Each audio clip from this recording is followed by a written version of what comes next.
And now that came up, and I'm at 29,825.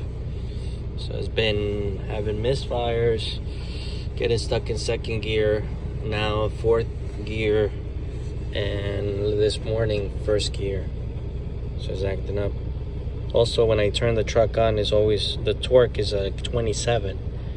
So, and right now, if you hear the engine, it sounds like it's slapping metal, or like metal with oil, not as hard as metal.